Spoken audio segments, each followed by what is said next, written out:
अब यहाँ पे दो विमाएं में चलने वाली जो गति हमने पढ़ी, 2 डायमेंशन मोशन जो हमने पढ़ा, उसका एक स्पेशल मोशन है जिसको कहते हैं प्रोजेक्टाइल मोशन, प्रक्षेप्य गति। ठीक है, इस गति में क्या होता है, किसी भी वस्तु को अगर आप फेंकते हैं पृथ्वी के सतह के आसपास, बहुत ऊंचे जगह की बात नहीं कर रहा, तो वो ग्रेविटी, गुरुत्व बल जो है, गुरुत्वाकर्षण त्वरण जो होता है, उसके अधीन वो चल रहा होता है। उसी गति को बोलते हैं प्रक्षेप्य गति। मतलब आप किसी गेंद को फेंक रहे थे, तो किसी गेंद को ऐसे फेंकते हो इस दिशा में, तो ऐसे फेंकते हो तो क्या इसी तरह से आप ऊपर चलता रहता है? नहीं, ये ऊपर जाता है, फिर ऐसे जाकर नीचे गिरते गिरते नीचे गिर जाता है। ठीक है ना, इसी गति को बोलते हैं प्रक्षेप्य गति, मतलब प्रोजेक्टाइल मोशन। तो प्रोजेक्टाइल मोशन ग्रेविटी के अंडर, ठीक है, और किसी कोण में फेंको या सीधा फेंको, इसको प्रोजेक्टाइल मोशन ही बोलेंगे। लेकिन ये सारी बातें कब सही है? जब आप पृथ्वी से ज्यादा ऊंचा नहीं फेंक रहे, ठीक है ना, पृथ्वी के सतह के आसपास ही ये काम कर रहे हो, क्योंकि जैसे ज्यादा ऊपर की बात करोगे तो वहां पे ग्रेविटी ही बदलने लगेगा, जी का मान बदलने लगेगा, तो फिर प्रोजेक्टाइल मोशन वो नहीं कहलाएगा। ठीक है, तो अर्थ के आसपास, नियर अर्थ ये काम हो रहा होता है। तो उसके पहले मैं आपको कुछ जानकारी दे देता हूँ 2 डायमेंशन मोशन में, जबकि मैंने ये त्वरण में भी बता रखा है आपको, एक 1 डायमेंशन मोशन में भी बता रखा है। फिर मैं उस चीज को याद दिलाता हूँ। देखिए क्या है वो चीज, यदि वेग सदिश, ठीक है, एवं त्वरण सदिश एक ही दिशा में हो, मतलब इसके मध्य कोण कितना है, कोण 0 डिग्री है, या फिर विपरीत दिशा में हो, इस प्रकार हो, ठीक है ना, तो त्वरण एवं वेग विपरीत दिशा में है, तो यहाँ कोण कितना है, 180 डिग्री। किसके मध्य कोण की बात हो रही है? वेग एवं त्वरण के मध्य कोण की बात हो रही है। ठीक है, वेग एवं त्वरण के मध्य कोण की बात हो रही है, जो कि 180 और 0 डिग्री है। यदि इस प्रकार का कोई बात, मतलब वेग और त्वरण एक ही दिशा में है या विपरीत दिशा में है, तो वस्तु किस पथ में वो चलेगा, वो सीधी रेखा होगी, ठीक है ना, वो स्ट्रेट लाइन जाएगा, बिल्कुल स्ट्रेट आगे चलता जाएगा। तो यदि वेग एवं त्वरण एक ही दिशा में है, तो इसकी पथ कैसी होगी? इसमें पथ होगी स्ट्रेट लाइन पाथ, ठीक है ना, मतलब बिल्कुल सीधी रेखा में वस्तु चलता जाएगा, इस प्रकार चलता जाएगा। ठीक है, ऐसा ही चलता जाएगा सीधी रेखा में। कब? यदि वेग एवं त्वरण या तो एक ही दिशा में है या फिर 180 डिग्री विपरीत दिशा में। इसमें क्या होगा? बंधन होगा, धीरे धीरे उसको आगे बढ़ने का दर कम होगा और वो रुक जाएगा, फिर हो सकता है पलटी मार के वापस चलने लगे, लेकिन वो सीधी रेखा में ही जाएगा। यदि ऐसा नहीं है, ये मैं ले लेता हूं केस 1, ठीक है, केस 1 जिसमें थीटा 0 है या 180 है, मतलब v जो है वो त्वरण के समांतर है, पैरेलल है या एंटी पैरेलल है, ठीक है ना। अगर ऐसा हो तो सीधी रेखा में चलता है, लेकिन यदि ऐसा ना हो, ठीक है, तो केस 2 ले लो। केस 2, इसमें क्या हो रहा है? इसमें वेग एवं त्वरण के मध्य कोण 0 और 180 के अलावा है, ठीक है। कोई भी, मैं पहले अक्यूट एंगल ले लेता हूँ, 0 से 90 के मध्य कोई कोण है, 90 नहीं है, ठीक है। तो यदि ऐसा है तो क्या हो रहा होगा, इसको समझते हैं। तो इधर है त्वरण, ठीक है, और इधर है वेग, ठीक है, तो इसके मध्य कोण थीटा है। अब ये सीधी रेखा में नहीं जाएगा, अब इसकी जो पथ है वो उसकी वक्र टेढ़ी हो जाएगी, ठीक है ना, वो कर्व हो जाएगा, वक्र हो जाएगा, टेढ़ा, तो वो सीधी रेखा में नहीं जाएगा, ठीक है ना, तो वो ऐसे परिवर्तित होना लगेगा, कर्व पाथ हो जाएगा, ठीक। अब ये किस प्रकार हो रहा होगा मैं इसको हम समझाता हूं। त्वरण का दो घटक होगा, एक घटक वेग के दिशा में होगी, ठीक है ना, इसके आप कंपोनेंट ले लो तो a cos थीटा आ गया इधर, ठीक है, तो इसको मैं बोल देता हूं a पैरेलल, क्यों, क्योंकि वो वेग के दिशा में ही है, पैरेलल, ठीक है, और एक ले लेते हैं इधर जो कि परपेंडिकुलर डायरेक्शन में, ठीक है ना, इसके दो घटक हो गए, जो एक वेग के दिशा में और एक वेग के लंबवत है, परपेंडिकुलर है, ठीक है। अब सुनो, ये पैरेलल का काम क्या है, ये लाइन का मतलब पैरेलल हो गया, पैरेलल मतलब समांतर, जो वेग के दिशा में, इसका काम क्या है, इसका काम है इस जो वेग है ना उसके परिमाण को बढ़ाना या बदलना। यदि इसके विपरीत दिशा में होगा तो उसको कम करेगा, उसी दिशा में होगा तो वो बढ़ेगा, ठीक है। तो इसको आप बोल सकते हैं rate of change of speed, rate of change of speed, इसको बोल सकते हैं, इसको बोल सकते हैं जो वेग के दिशा में त्वरण है उसको बोल सकते हैं, ठीक है। अच्छा, मतलब चाल बदलने का दर, ठीक है ना, किस दर से चाल बदल रहा है, स्पीड की बात हो रही है, ठीक है। अच्छा, अब इसका काम क्या है, इसका क्या काम है, तो इसका काम है ये इस वस्तु की दिशा बदलता है, ठीक है ना, दिशा बदलने का काम किसका है, ए परपेंडिकुलर, लंबवत, परपेंडिकुलर का निशान है ये, तो इसका काम क्या है, इसका काम है changes direction, it changes direction, ठीक है, दिशा बदलता है, ठीक है, इसको लिखोगे दिशा बदलता है, ठीक है ना, ये जो घटक है ये इसकी दिशा बदलेगा। तो यदि त्वरण का मान अचर है, कांस्टेंट है, ठीक है ना, यदि वो कांस्टेंट है, नियतांक है, तब जो पथ वो चल रहा होगा वो परवलय चलेगा, ठीक है। इसको मैं लिख देता हूं, यदि a कांस्टेंट हो तब वस्तु का पथ परवलय का मतलब क्या है, पैराबोला, ठीक है ना, तो पैराबोला हो जाएगा पथ का, तो ये पैराबोलिक चलेगा, ठीक है ना, सर्कुलर नहीं होगा, वृत्ताकार नहीं होगा।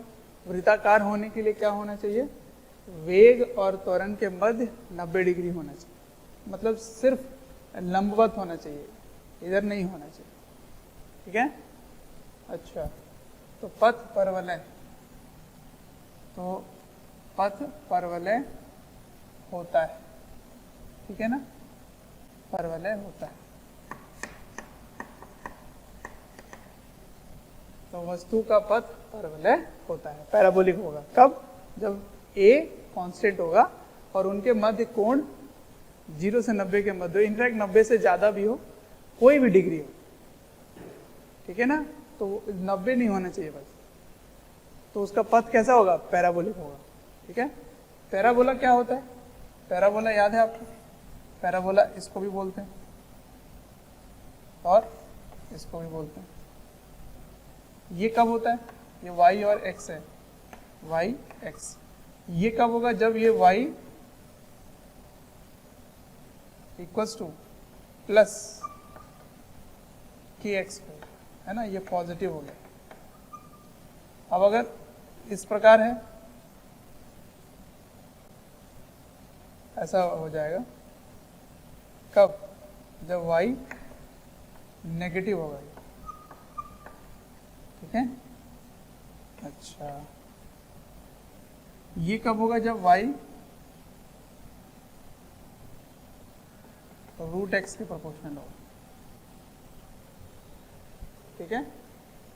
तो ये इस प्रकार का होगा, तो y equals to x square, ऐसा ग्राफ हो गया। और ये इस प्रकार हो गया। अगर कुछ शिफ्ट होगा तो आगे आगे से चला जाएगा, है ना, या ऊपर से भी आया तो ये ऐसा, मान लो ये t बराबर 0 पे 0 नहीं है, ये तो यहाँ है कहीं, तो ऐसा भी हो जाएगा, ठीक है। ये बात होगी। और इसमें भी ऐसा हो सकता है कि अगर ये नेगेटिव हो जाए, तो नेगेटिव होगा तो नीचे से इस प्रकार हो जाएगा, है ना, ऐसा हो जाएगा। मतलब ये गणित है, गणित इसमें लगाते रहिए, अपने आप ही परवलय का मतलब समझ में आ जाएगा कैसा हो। अब इसी में आगे स्पेशल पढ़ने वाले हैं, ग्रेविटी की बात करेंगे, जिसमें g जो है वो त्वरण है, और त्वरण तो कांस्टेंट ही होता है ना। तो वहां पर ये बात देखेंगे कि किस प्रकार वो काम करेगा, कि प्रोजेक्टाइल मोशन यानी प्रक्षेप्य गति पथ को कैसे चेंज करेगा, और कब हम बोलेंगे कि ये प्रक्षेप्य गति है, ठीक है। तो प्रक्षेप्य गति के लिए क्या बताया मैंने, त्वरण ग्रेविटी के अंदर होना चाहिए, और किसी भी वस्तु को आप पृथ्वी के आसपास ही फेंकें, ठीक है। देखते हैं प्रक्षेप्य। तो प्रक्षेप्य गति पे सबसे पहला है ग्राउंड टू ग्राउंड, मतलब आप ग्राउंड से फेंकेंगे और ग्राउंड में ही जाके वस्तु गिरेगी वापस, ठीक है। तो केस 1 पे आते हैं सबसे पहले। Case 1, ground to ground projection. Projection मतलब प्रक्षेपण, ठीक है ना। मतलब समझना इस पॉइंट को, कि मान लीजिए ये आपकी क्षैतिज है, ठीक है।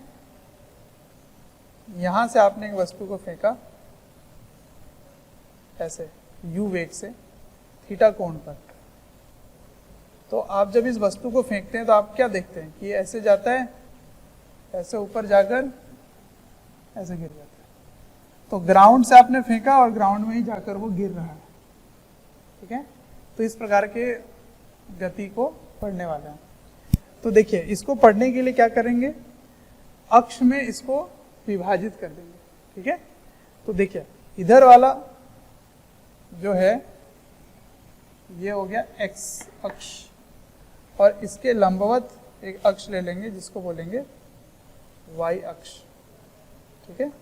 और ये है पॉजिटिव, ये भी है positive, positive x positive y, ठीक है।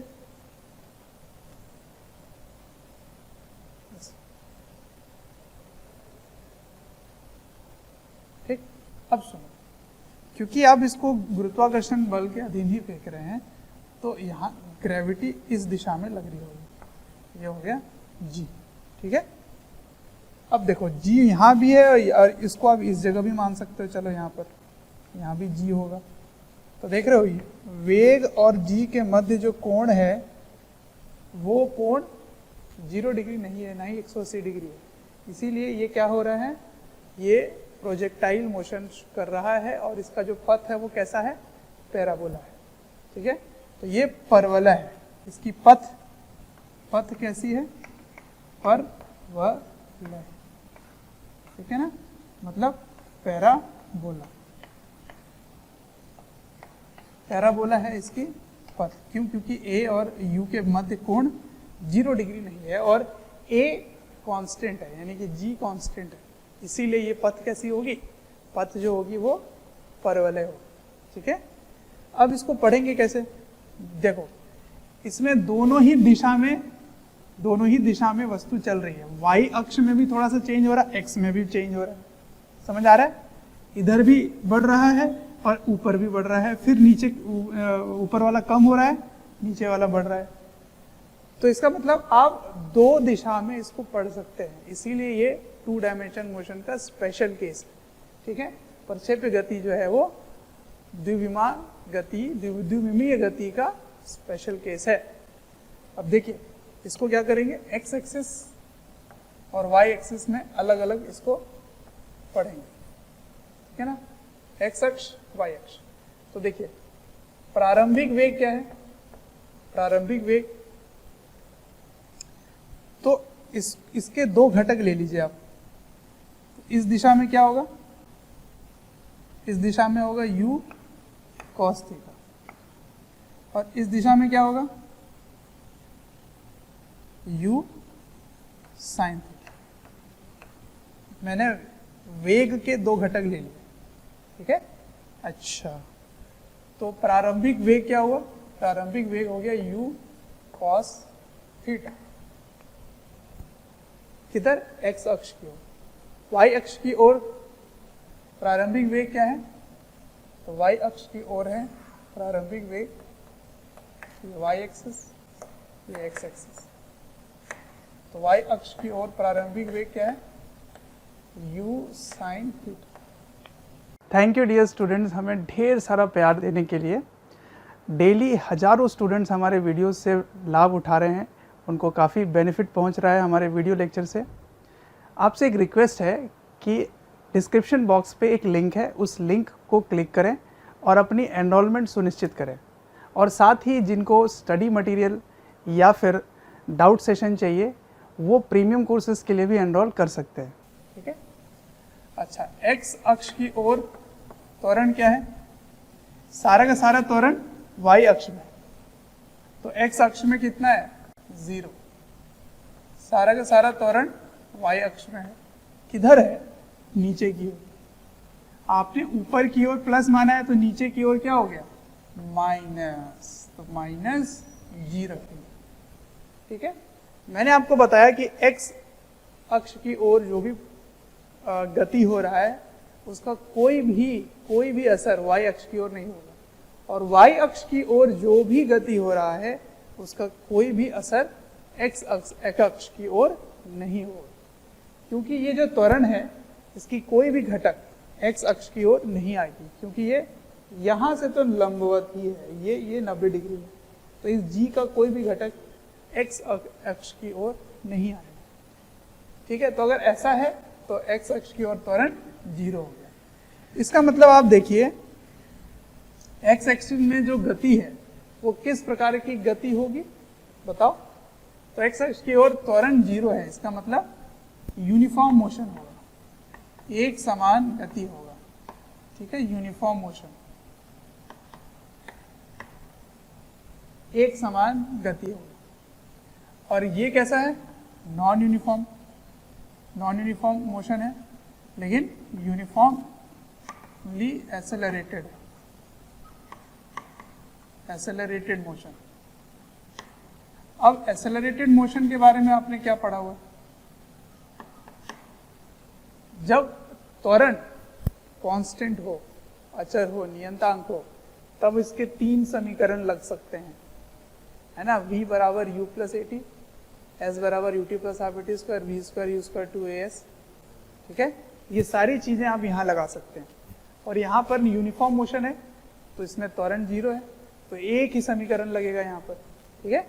तो देखते जाइए, अब एक्स एक्सिस में जो विस्थापन होगा, विस्थापन उसको कैसे लिखोगे, तो विस्थापन एक्स अक्ष की ओर क्या होगा, केवल u इंटू टी, बस a तो 0 ही।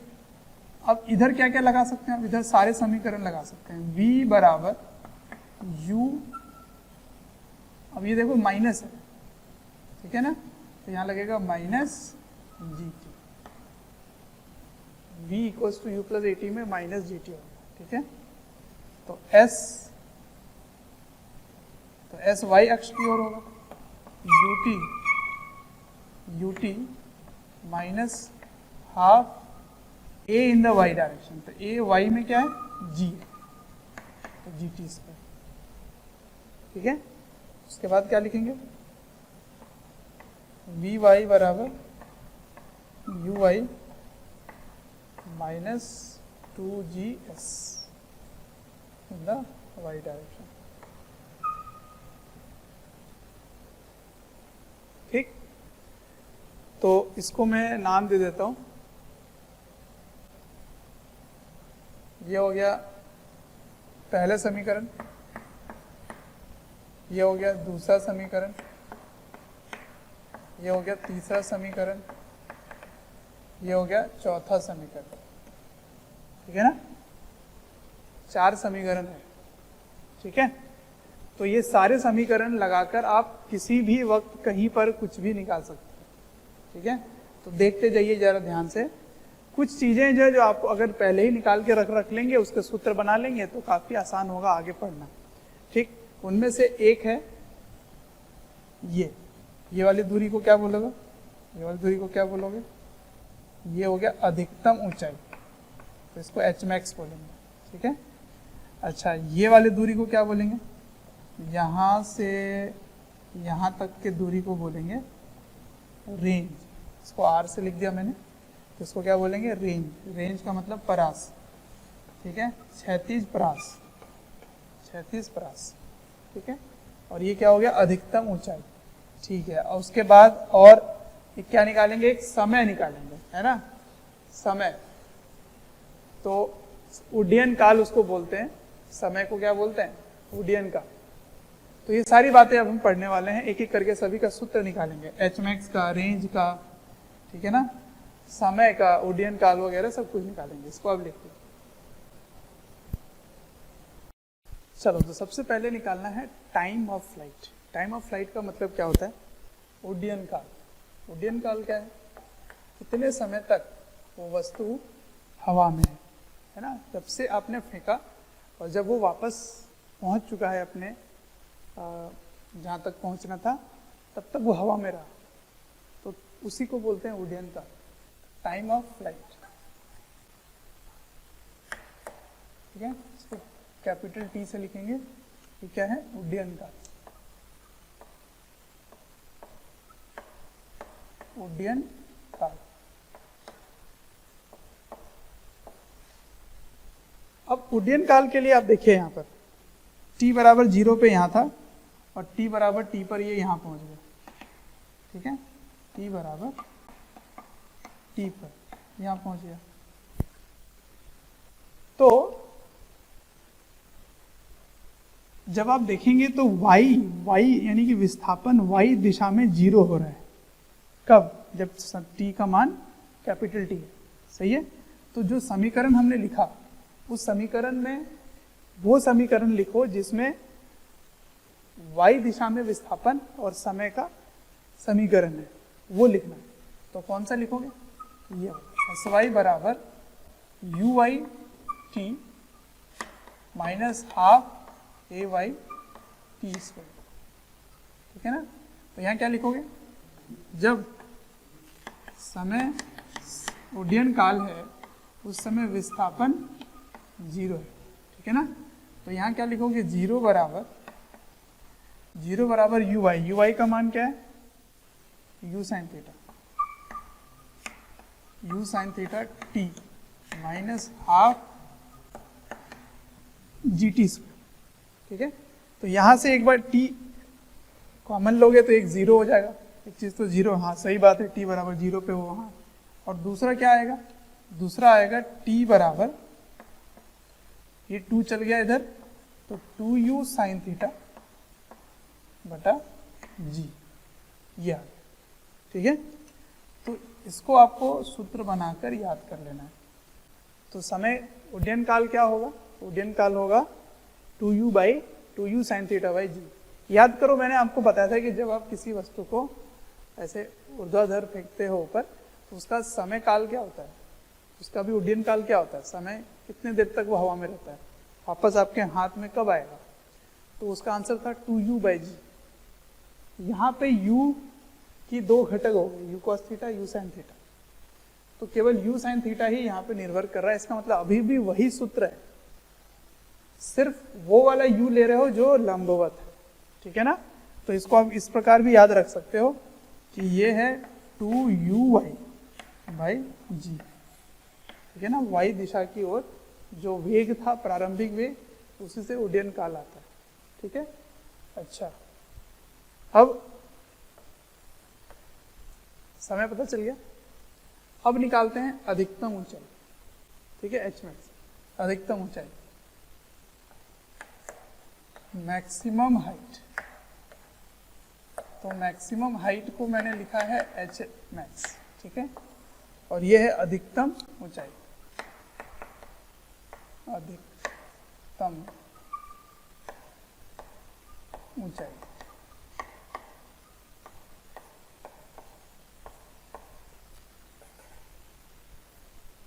ठीक है, चलो क्या हो रहा है यहाँ पे जरा देखो। जब ये अधिकतम ऊंचाई पहुंचता है उस समय वेग जरा समझो, वेग, तो वेग y अक्ष की ओर जो वेग है वो 0 हो जाएगा। लेकिन क्या ये इस यहाँ पर वस्तु रुक चुकी है? क्या उसका वेग 0 है? वेग 0 नहीं है, उसकी वेग का y घटक 0 है। इसका मतलब अभी भी इसका वेग इधर क्या होगा? u cos थीटा होगा, क्योंकि ये तो चेंज ही नहीं हो रहा ना। क्यों चेंज होगा इधर? क्योंकि इधर तो कोई त्वरण ही नहीं है जो इसको चेंज करेगा, कोई त्वरण ही नहीं है, इसलिए u cos थीटा रहेगा। लेकिन y अक्ष की ओर जो वेग है वो 0 हो जाएगा, ठीक है। तो इसको कैसे सॉल्व करोगे? यहां लिखोगे कि जब sy का मान h max है ना, sy तो है ही, y अक्ष की ओर और एकदम ऊंचाई है, उस समय आप क्या बोलेंगे कि vy का मान 0 है, ठीक है। अब इसको सॉल्व कीजिए, तो vy स्क्वायर बराबर uy square minus 2ay sy, तो ये 0 हो गया। uy क्या है? u sine theta, u sine theta का whole square minus 2g h max, ठीक है। इसको इधर भेज दीजिए, 2gh बराबर u square sine square theta, और h का मान क्या हो गया? h का मान हो गया u square sine square theta by 2g, ठीक है। ये हो गया देखो h मैक्स। फिर से मैं बोलूंगा, याद करो, जब आप प्रारंभिक मतलब एक दिशा में, एक विमा में पढ़ रहे थे, वन डायमेंशन में पढ़ रहे थे, उस समय एच मैक्स का आंसर क्या आया? u square by 2g। यहाँ पे क्या आया? u sine square, u sine theta का होल स्क्वायर है, देखो u साइन थीटा का होल स्क्वायर है। इसका मतलब अभी भी मेरा सूत्र वही है, सिर्फ उसको किस प्रकार याद करना है? उसको याद करना है u y का स्क्वायर बटा 2g, इस प्रकार याद करना है। इसका मतलब किसी भी वस्तु को जब आप फेंकते हो तो वेग का ऊपर वाला घटक जो है, लंबवत घटक है, वही उड्डयन काल में आता है, ठीक है, और वही एच मैक्स के लिए भी आता है, ठीक है। तो ये सूत्र आपको याद करके रखना है, ये दोनों ही सूत्र बिल्कुल याद करके रखना है। लेकिन ये याद करते समय ये भी ध्यान रखना है कि ये कब लगेगा?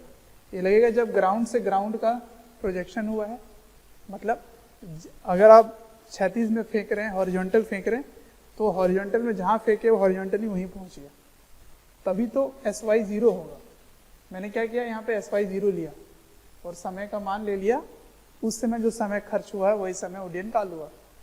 उसके बाद अधिकतम ऊंचाई के लिए मैंने क्या किया, vy का मान 0 कर दिया, ठीक है। vy का मान 0 मतलब अधिकतम ऊंचाई के समय वेग 0 होगी, लेकिन केवल लंबवत वाला वेग 0 होगा, क्षैतिज वाला वेग 0 नहीं होगा, वहाँ पे u cos थीटा है। तो ये सूत्र हो गया, ये आपको ये सब याद कर लेना है, ठीक है।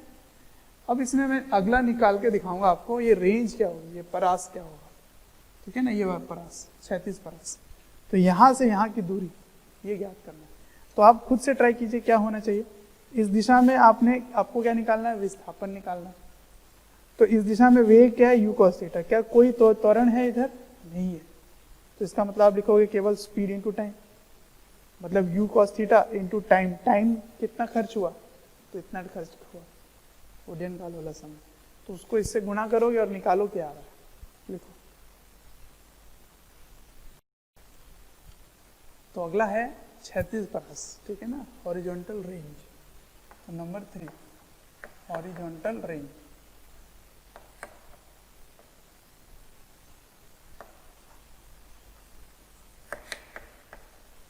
हॉरिजॉन्टल रेंज या रेंज ही हुआ, ये हॉरिजॉन्टल है ना, ये क्षैतिज दिशा में, तो ये है क्षैतिज परास।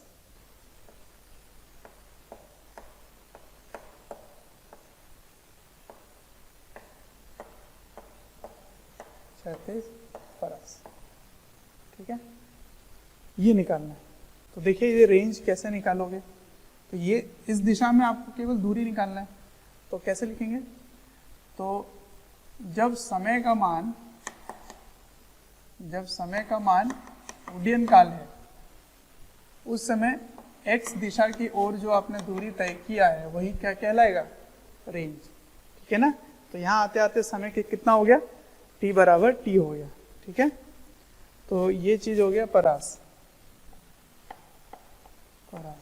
प्यारे बच्चों, जब मैं कमेंट सेक्शन में जाता हूँ तो कुछ ऐसे लाइन हैं, कुछ ऐसे कमेंट्स हैं जो काफ़ी कॉमन है, और वो ये हैं कि सर एक इस चैप्टर का इस टॉपिक के बारे में वीडियो बना दें, या इस टॉपिक को थोड़ा सा इलेबोरेट करके समझा दें। तो प्यारे बच्चों, मैं आपसे रिक्वेस्ट करना चाहता हूँ कि सबसे पहले तो हमारे चैनल को सब्सक्राइब करें और बेल आइकन को हिट करें।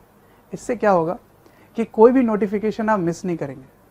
मैं ये इसलिए कह रहा हूँ क्योंकि जिस टॉपिक के बारे में आप पूछ रहे होते हैं या आप रिक्वेस्ट कर रहे होते हैं, वो हमारे चैनल्स में ऑलरेडी वीडियोज़ हैं। आप अगर चैनल विजिट करेंगे तो प्लेलिस्ट भी बने हुए हैं, और प्लेलिस्ट से आप अपने जो डिमांड है, जो आपके पर्टिकुलर टॉपिक्स हैं, उनको आप विजिट करके पढ़ सकते हैं। ठीक, चलिए इसको सॉल्व कर लें। तो आप लिखेंगे एस एक्स दिशा की ओर क्या होगा, यू एक्स इंटू टी। अब एक्स अक्ष की ओर प्रारंभिक वेग क्या है, यू कॉस थीटा। तो आपने लिख दिया यहाँ पे यू कॉस थीटा। और उड्डयन काल क्या आया था, देख लो पीछे, वो आया था, अगर भूल जाओ तो केवल वन डायमेंशन याद रख लो। वन डायमेंशन में क्या था, 2u/g, इसमें uy वाला जो है वही आता है, तो 2u sin theta by g, ठीक है।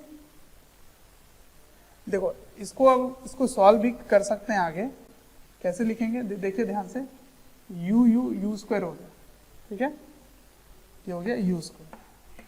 उसके बाद 2 sin थीटा cos थीटा को एक साथ रख लो,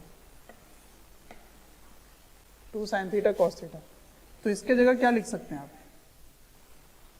ट्रिग्नोमेट्री लगा दो, तो ये बन गया ना sin 2 थीटा। इसका मतलब r बराबर क्या हो गया, u स्क्वायर sin 2 थीटा बटा g, ये हो गया रेंज। सही है। इसको याद रखने का एक और तरीका बताता हूं। ये क्या चीज है, ये है ux, ये क्या चीज है, ये है uy। तो इसको ऐसे भी याद रख सकते हो, 2ux इंटू uy बटा g, ठीक है ना। ये क्या है, रेंज है, तो यही रेंज हो गया, ठीक है। अब इस रेंज की अधिकतम मान क्या होगी, कि कितने कोण पे फेंकें कि रेंज अधिकतम हो जाए। तो अधिकतम मान होने के लिए ये अधिकतम होना चाहिए, ये अधिकतम कितना हो सकता है, 1। तो 1 होने के लिए कोण कितना होना चाहिए, 90। मतलब 2 थीटा का मान 90 है, तो थीटा का मान कितना हुआ, 45 डिग्री, ठीक है ना। तो इसको लिख लीजिए, और आर मैक्स, और आर मैक्स का मतलब अधिकतम क्षैतिज परास के लिए क्या होना चाहिए, या तो ऐसे समझ लो, डी आर बटा डी थीटा बराबर क्या होना चाहिए, 0, है ना। मैक्सिमम मिनिमा निकाल रहे हो तो डिफ्रेंशिएट भी कर दो, तब भी आंसर आ जाएगा उससे। तो डिफ्रेंशिएट करोगे sin 2 थीटा वाला, तो क्या आंसर आएगा, लिख के देखिए, तो u स्क्वायर बाई जी, ये तो कांस्टेंट ही रहा, केवल कोण की बात हो रही है, यू स्क्वायर बाई जी ऐसे ही रहा। तो साइन 2 थीटा का डिफरेंशिएशन क्या होगा, तो इसको लिख दिया आपने कॉस 2 थीटा इंटू 2, ठीक है, बराबर 0, ठीक है। तो इसको डिफरेंशिएट कर रहे हो आप, cos 2 थीटा इंटू 2, ठीक है। तो सब कुछ उधर चला गया, cos 2 थीटा बराबर 0, सब कुछ उधर चला गया, 0 हो गया। तो इसका मतलब 2 थीटा क्या होना चाहिए, 90 डिग्री या पाई बाई 2 रेडियन। तो थीटा का मान क्या होना चाहिए, पाई बाई 4। तो देखो ये गणित से भी आ गया और इसे लॉजिक से भी लगा सकते थे। इसकी मान अधिकतम होगी 1, इसका मतलब 2 थीटा का मान होना चाहिए 90, तो थीटा का मान होना चाहिए 45 डिग्री, ठीक है। इसको क्या बोलते हैं, 45 डिग्री, ठीक है। तो जब 45 डिग्री से फेंकोगे तो 36 परास अधिकतम आएगी, ज़्यादा से ज़्यादा दूर तक आप फेंक सकते हैं, ठीक है ना। आपको लग रहा होगा कि अगर हम ऐसे ही फेंक दें 0 डिग्री पे तब तो बहुत दूर जाएगा, ऐसा नहीं है, 45 डिग्री पे फेंकोगे तभी वो दूर जाएगा, ठीक है। तो वो है कितना, आर मैक्स कितना है, आपने 45 डिग्री पे फेंका तो आर मैक्स आएगा, ठीक है ना। At theta equals to 45 degree range is maximum, range is maximum, ठीक है ना। तो आर मैक्स है कितना, तो आर मैक्स है ये पूरा 1 हो जाएगा, तो आंसर हो गया यू स्क्वायर बाई जी है, ये मैक्सिमम रेंज है। अच्छा, मैक्सिमम हाइट क्या हो सकता है, मैक्सिमम हाइट होगा जब आप सीधा ऐसे फेंकोगे तो यू स्क्वायर बाई 2 जी है, और इसमें क्या आ रहा है, यू स्क्वायर बाई जी आ रहा है अधिकतम। इसका मतलब अगर आपको बोला जाए कि आप अधिकतम ऊंचाई तक कितना फेंक सकते हो और अधिकतम 36 परास कितना फेंक सकते हो, तो जो भी होगा वो 36 परास अधिकतम ऊंचाई से ज्यादा होगा, क्योंकि आपको ग्रेविटी के खिलाफ फेंकना होता है, और यहाँ पे इस तरह फेंक रहे हो जिसमें ग्रेविटी असर नहीं कर रहा। तो इसीलिए ये बात भी ध्यान रखना कि अगर आप फेंक सकते हैं तो अधिकतम ऊंचाई से डबल दूर तक आप फेंक सकते हैं 36 परास तक, क्योंकि उसमें यू स्क्वायर बाई 2g आता है, इसमें यू स्क्वायर बाई जी आ रहा है ना। तो कुछ छोटी छोटी बातें हैं जो बहुत इंपॉर्टेंट है। और एक बात समझ लो कि सेम रेंज आपको 2 कोण पे मिल सकता है, और वो कोण आपस में क्या होना चाहिए, कॉम्प्लीमेंट्री एंगल होना चाहिए, मतलब दोनों को जोड़ो तो वो 90 डिग्री आना चाहिए। मतलब समझना, अगर आप इस तरह से फेंक रहे हो, एक ऐसे गया और दूसरा ऐसे गया, तो दोनों में देख रहे हो रेंज सेम आ रहा है, लेकिन एक का कोण अगर थीटा है तो दूसरे का कोण 90 में से माइनस करोगे तो वो कोण आएगा, तो ये कोण क्या होगा, 90 माइनस थीटा, ठीक है ना, पूरा वाला कोण। तो मैं इसको थीटा लिख लूं और इसको मैं अल्फा लिख दूं, तो थीटा प्लस अल्फा क्या होना चाहिए, 90 डिग्री होना चाहिए, ठीक है। कब, यदि थीटा और अल्फा 90 डिग्री है देन सेम रेंज,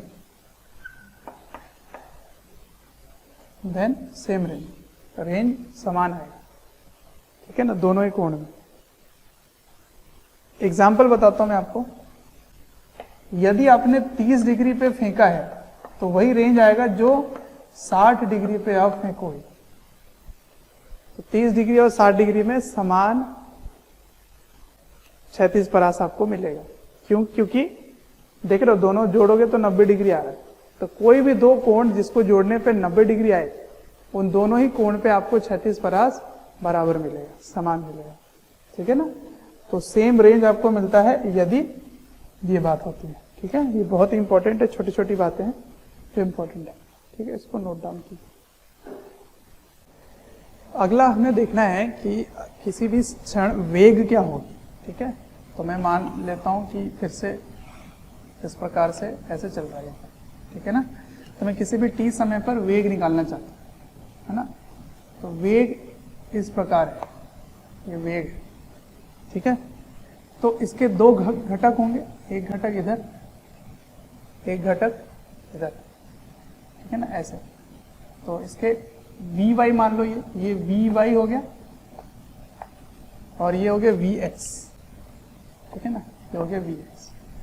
तो आपको ये देखना है कि जो v घटक है, ये जो v सदिश है, ये कैसे लिखेंगे। तो v सदिश मैंने आपको पहले सिखाया 2 डायमेंशन में कैसे लिखते हैं, v x i cap plus v y j cap, याद करो मैंने सिखाया था आपको। तो वही काम यहाँ करना है, इसको लिखोगे v x i cap plus v y j cap, ठीक है ना। तो ये अगला है, मैं क्या बता रहा हूँ यहाँ पे, यहाँ बता रहा हूँ वेग, वेलोसिटी एट एनी इंस्टेंट, मतलब किसी भी क्षण अगर आपको वेग पता करना है, वेग, तो वेग के दो घटक होंगे इसके, एक्स दिशा में बदलने वाला है नहीं, तो एक्स दिशा में क्या आएगा, u cos थीटा आई कैप, इसमें कोई परिवर्तन नहीं आएगा। पी वाई क्या होगा, u sin theta minus g T, याद करो मैंने वी वाई निकाल के रख रखा है उधर कॉलम, अगर आपको याद हो, है ना। तो ये u sin theta minus g t का जे कैप, ठीक है, ये v सदिश हो गया। तो ऐसे देखेंगे आप,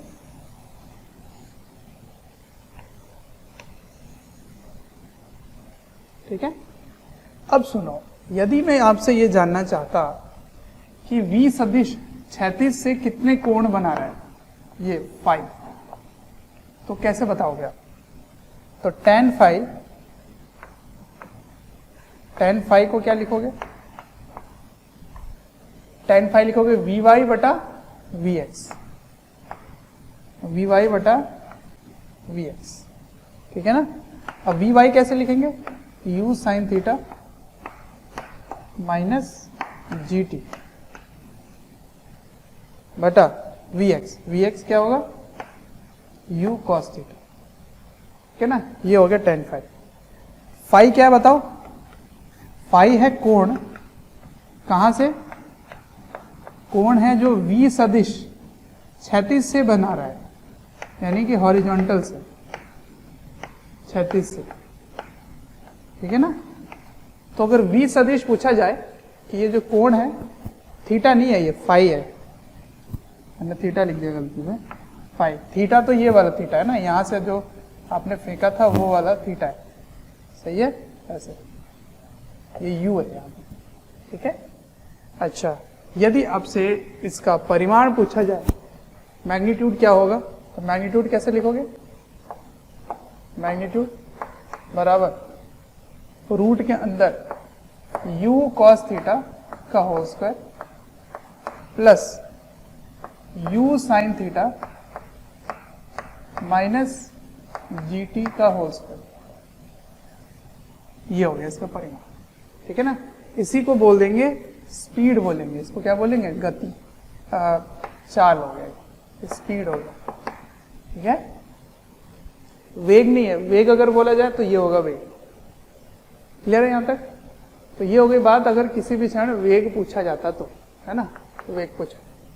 अब मैं अगला आपसे पूछना चाहता हूं कि इसकी पथ का समीकरण क्या है, इक्वेशन ऑफ ट्राइजेक्टरी, ठीक है ना, ये आपको पता करना है।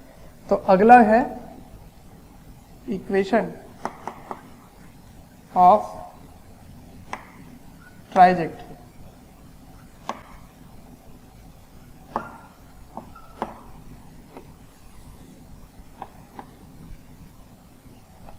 ठीक है ना, मतलब पथ का समीकरण,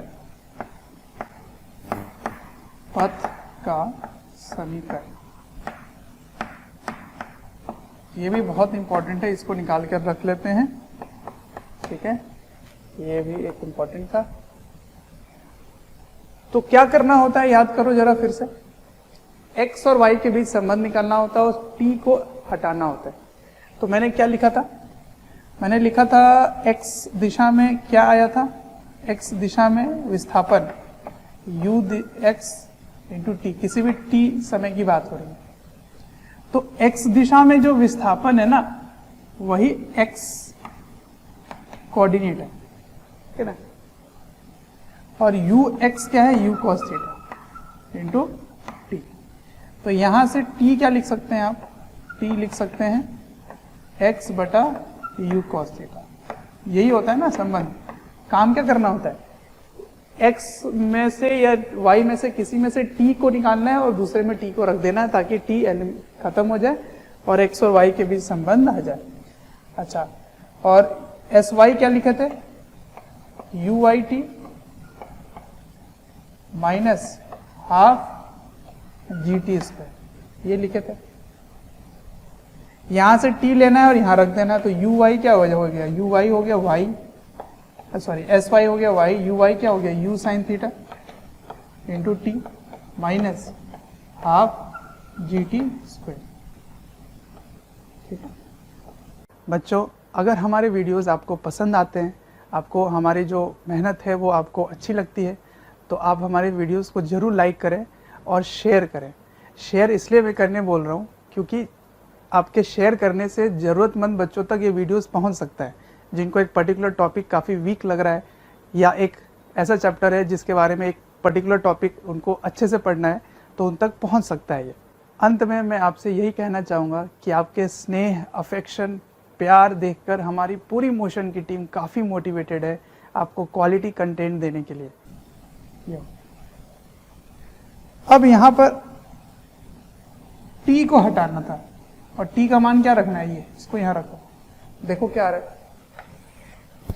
तो t का मान इसमें रख दे रहे हैं, तो t का मान रखने पे क्या आ रहा है, देखिए देखिए जरा ध्यान से, u sine theta into T है, टी का मान यहाँ रख दो, तो x बाई यहाँ से रखो t का मान u कॉस थीटा, है ना, minus half g T square, T का मान यहाँ से रखो, तो एक्स स्क्वायर बटा you square cos square theta.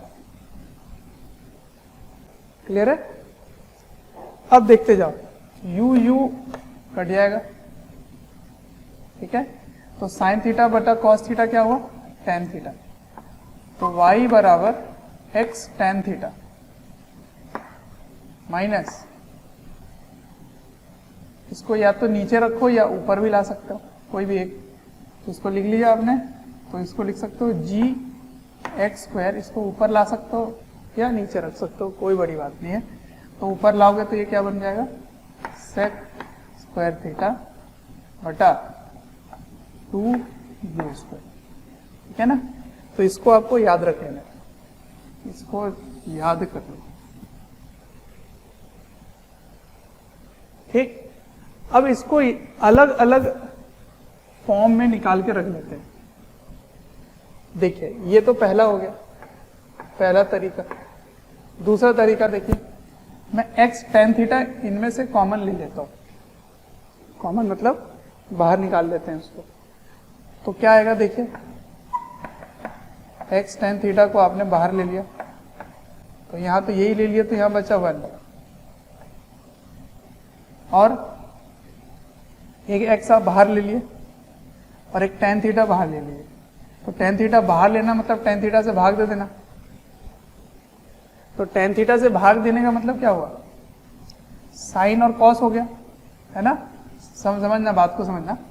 आप क्या कर रहे हो, tan थीटा कॉमन ले रहे हो, तो tan थीटा से भाग दे दो, तो tan थीटा से भाग दोगे तो यहाँ पे क्या आएगा, देखिए ध्यान से, इस जगह पे आएगा जी एक्स स्क्वायर बटा 2 यू स्क्वायर, कॉस नीचे कॉस स्क्वायर था, इसको कॉस स्क्वायर ही रहने दो, कॉस स्क्वायर थीटा, यहां पर भाग आ जाएगा tan थीटा, क्योंकि आप tan थीटा कॉमन लिए, वहां तो था नहीं तो आपने भाग कर दिया।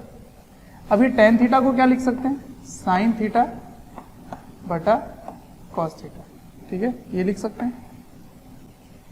अब ये दोनों एक दूसरे को कैंसिल कर देंगे, तो ये क्या हुआ, साइन थीटा कॉस थीटा 2 और यू स्क्वायर,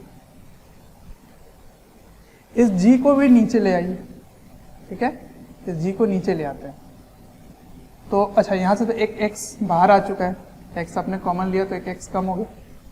अब मैं क्या कह रहा हूँ, इस g को भी यहाँ से नीचे ले आइए, तो उसको नीचे ले आते हैं, चलो है ना, इसको यहाँ से हटा लो, तो इसको हटा लिया और यहाँ पे डिनोमिनेटर में ले आया। अब जरा ध्यान से देखो फॉर्मूले में क्या दिख रहा है आपको, 2u² cos theta sin theta.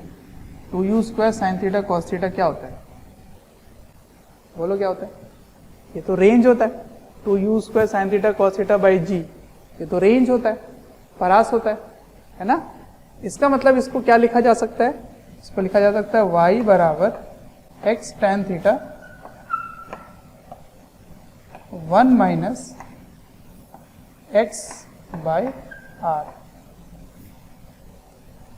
ये हो गया। इसको भी आपको याद रखना है, ये भी एक तरीका हो गया, ठीक है ना, 2 हो गए। तीसरा क्या कर सकते हो, सेक स्क्वायर को टेन स्क्वायर के टर्म में क्या लिख सकते हो, याद है वो formula, sec square theta minus tan square theta equals to 1, तो sec square theta equals to 1 plus tan square theta, तो इसके जगह 1 प्लस टेन स्क्वायर थीटा लिख सकते हो। तो पूरी इक्वेशन किस में बन जाएगी, टेन स्क्वायर में बन जाएगी, है ना।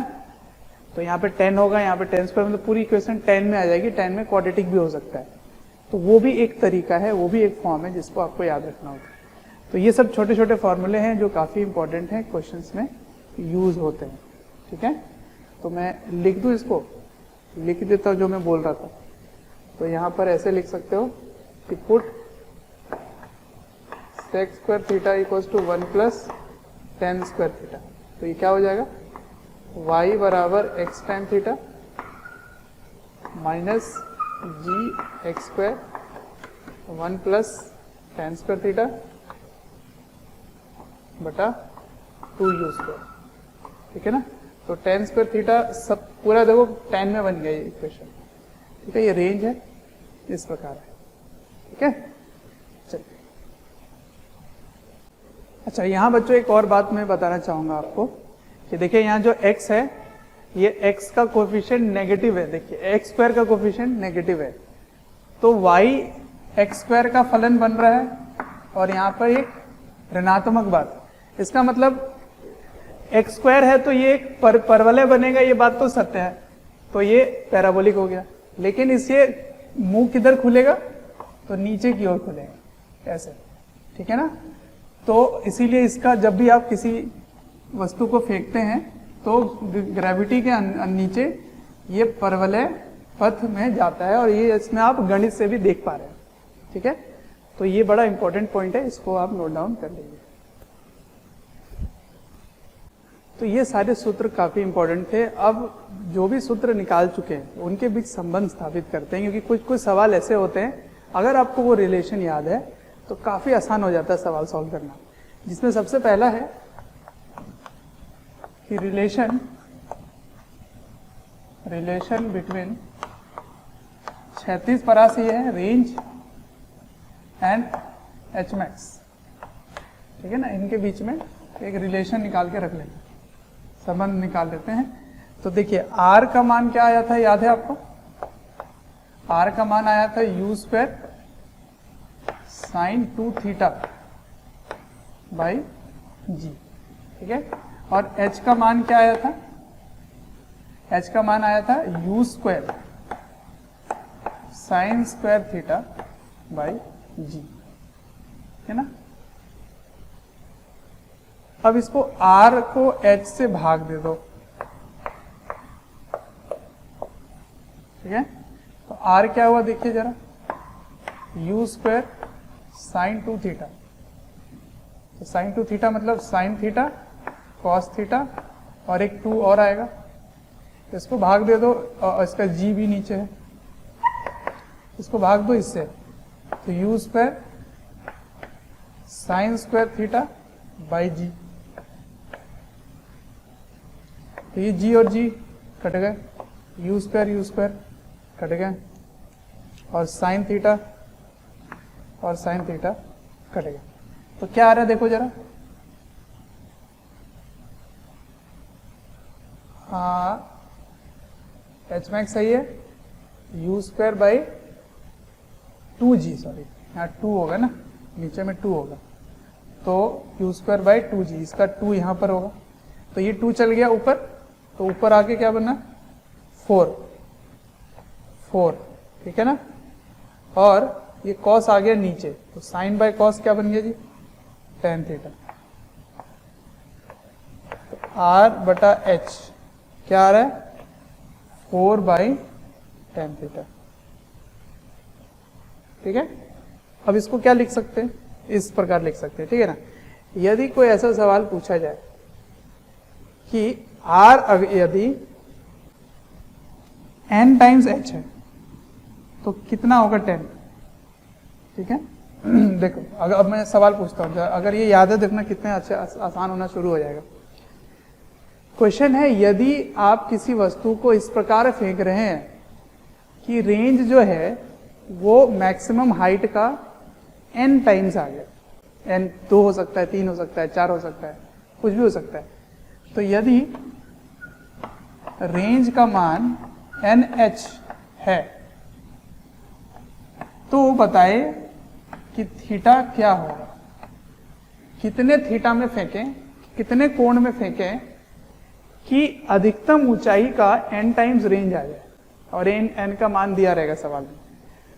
तो आपको कुछ भी सॉल्व करने की जरूरत नहीं है, सिर्फ इसको लगा दो, काम आसान हो जाएगा।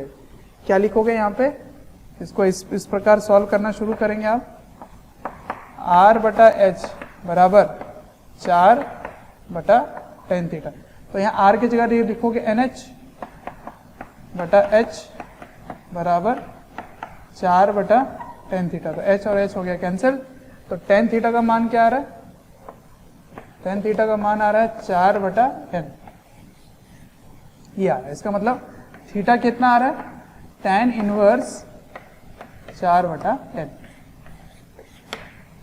अगर मैं स्पेशल केस बना दूं, इसमें स्पेशल केस मतलब कुछ इस प्रकार लिख दूं कि बताओ कितने कोण पे किसी वस्तु को फेंके कि उसका रेंज और उसकी मैक्सिमम हाइट बराबर आ जाए।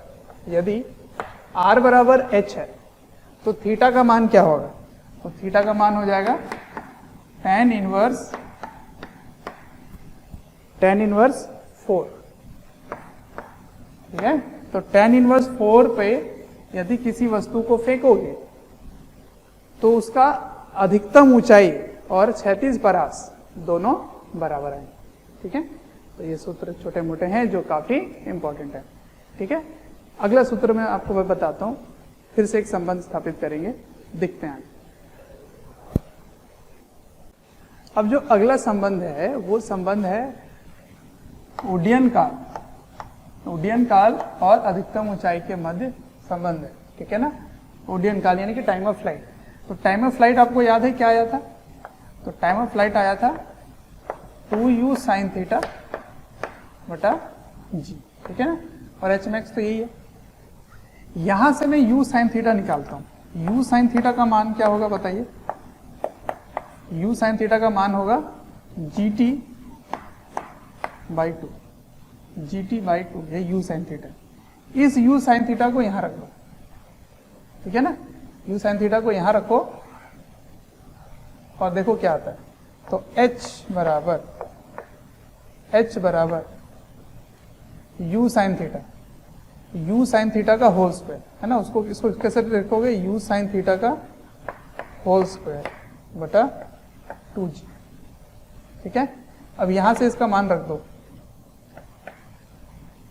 gt/2 का होल स्क्वायर बटा 2g, ठीक है ना।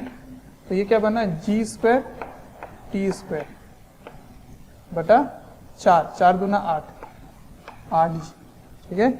तो g और g कट गए, तो ये क्या आया देखो तो, ठीक से लिख दें इसके। तो ये आ रहा है h बराबर 1/8 gt², ठीक है। ये आ रहा है।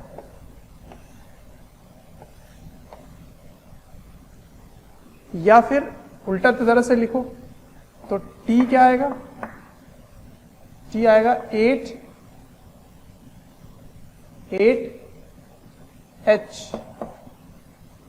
बटा जी का रूट,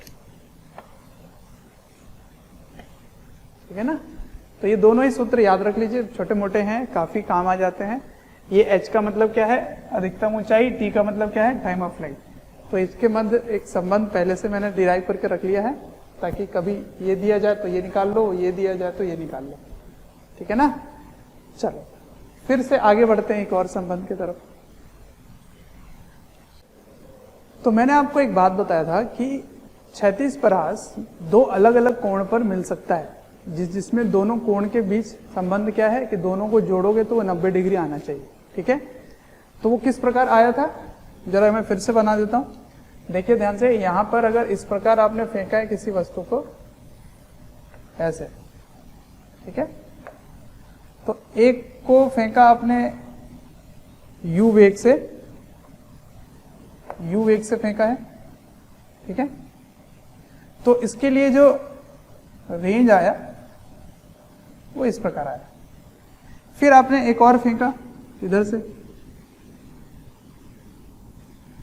तो यहां से जो रेंज आया वो इस प्रकार आया, ठीक है। ये क्या है, थीटा, ये थीटा कोण है, और ये भी u से ही फेंकोगे, u से फेंकोगे तभी रेंज सेम आएगा। ये चीज का ध्यान रखना आपको कि दोनों का u सेम होना चाहिए और थीटा अलग अलग होना चाहिए। और थीटा इस प्रकार होना चाहिए कि एक कोण अगर थीटा है तो दूसरा कोण क्या होगा, दूसरा कोण होगा 90 माइनस थीटा, दूसरा कोण होगा 90 माइनस थीटा, ठीक है। अब दोनों के लिए रेंज एक समान है, ठीक है, ये x है ये y है। तो देखिए इस दोनों को कि यहां पर इसकी जो अधिकतम ऊंचाई आ रही है h1 ये अलग है, और इसके लिए जो अधिकतम ऊंचाई आ रही है ये अलग है, ठीक है। दोनों के लिए अधिकतम ऊंचाई अलग अलग, और दोनों के लिए उड्डयन काल भी अलग अलग होगा। इसका उड्डयन काल t2 होगा और इसका उड्डयन काल t1 होगा, ठीक है ना। तो आपको h1 h2 और t1 t2 के बीच संबंध स्थापित करना है, ताकि आगे जाकर सवाल थोड़े आसान हो जाए। कब, जब रेंज बराबर है, ठीक है। तो मैं यहां लिख देता हूं, फॉर सेम रेंज, ठीक है, रेंज सेम है, मतलब क्षैतिज परास बराबर है, तब जाके आपको बताना है अधिकतम ऊंचाई का अनुपात क्या होगा और उड्डयन काल का अनुपात क्या होगा, ये आपको बताना है, ठीक है।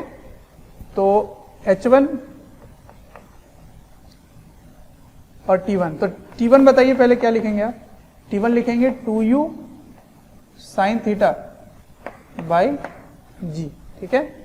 t2 क्या लिखेंगे, 2u sine 90 minus theta by g, तो ये क्या बन गया, 2u cos theta by g बन गया। अब मैं अनुपात निकाल रहा था, तो t1 अनुपात t2 क्या होगा, देखिए 2u sine theta 2u by G तो सेम ही होगा, इसका मतलब ये क्या बन गया, साइन थीटा बटा कॉस थीटा, इसका मतलब ये बन गया tan थीटा। तो इसको आप याद कर लीजिए, पहला कि उड्डयन काल के बीच संबंध कैसा होगा, t1 बाई t2 बराबर tan theta.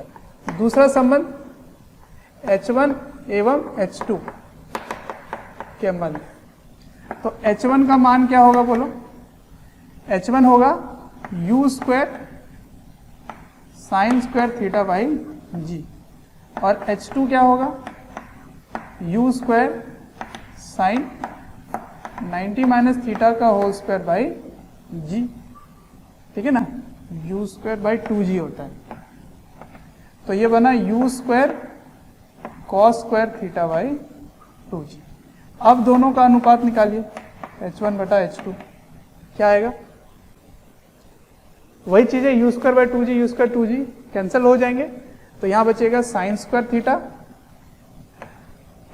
By cos square theta, उसका मैंने होल स्क्वायर ले लिया, तो क्या लिख सकते हैं, ये क्या बनेगा, tan स्क्वायर थीटा, ये आ, ठीक है।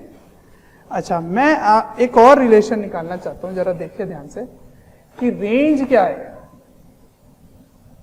रेंज, तो रेंज का फॉर्मूला आएगा u square sine 2 theta by G, यही होगा रेंज, ठीक है ना। अच्छा, h1 क्या है? h1 आपने निकाल रखा है, h2 निकाल रखा है, तो मैं h1 और h2 को गुणा कर देता हूं, इन दोनों को गुणा कर देता हूं, तो देखो तो क्या है, ये दोनों तो ठीक है रिलेशन, मैं एक तीसरा निकाल रहा हूं, इन दोनों को गुणा कर दो, तो गुणा करने पे क्या आएगा, यू स्क्वायर गुणा हो गया तो बन गया u की घात 4 sine square into cos square बटा नीचे में क्या बन गया 4g स्क्वायर, ठीक है ना, ये बन गया। मैं क्या कर रहा हूं, इसको स्क्वायर कर देता हूं दोनों साइड, तो ये क्या बना r स्क्वायर बराबर u की घात 4, और ये साइन 2 थीटा को लिख सकते हैं 2 साइन थीटा, तो बन गया 4 sign square theta cos square theta बटा जी स्क्वायर। समझ में आ रहा है क्या कर रहा हूं मैं, इसको स्क्वायर कर रहा हूं। अब देखो जरा, इन दोनों में कोई संबंध आ सकता है क्या? देखिए जरा ध्यान से, देखिए यहां 4 है, यहां डिनोमिनेटर में 4 है, तो इसका मतलब मुझे ऊपर 4 चाहिए, है ना, इस जगह में 4 चाहिए, और इनको एक जैसा मैं बनाना चाह रहा हूं, तो मैं समझ रहा हूं कि ये आना चाहिए 16h1 H2। अगर मैं इसको 16 से गुणा कर दूं तो ये 4 ऊपर आ जाएगा, और अगर मैं 4 ऊपर लाता हूं तो ये बन गया रेंज। इसका मतलब r square is equal to 16h1 H2। ये भी एक बड़ा इंपॉर्टेंट रिलेशन है जिसमें आपको याद रखना है, r is equal to 4 root h1 h2। समझ में आया कैसे किया मैंने? मुझे रेंज चाहिए था इसमें, तो मैं 16 इधर और 16 इधर गुणा कर दिया, तो ये 4 ऊपर आ गया, तो इसके जैसा दिखने लगा ये, तो ये ऐसा आ गया, ठीक है। तो ये सारे रिलेशन काफी इंपॉर्टेंट है, इनको आप नोट डाउन कीजिए, ठीक है, बस इतना ही।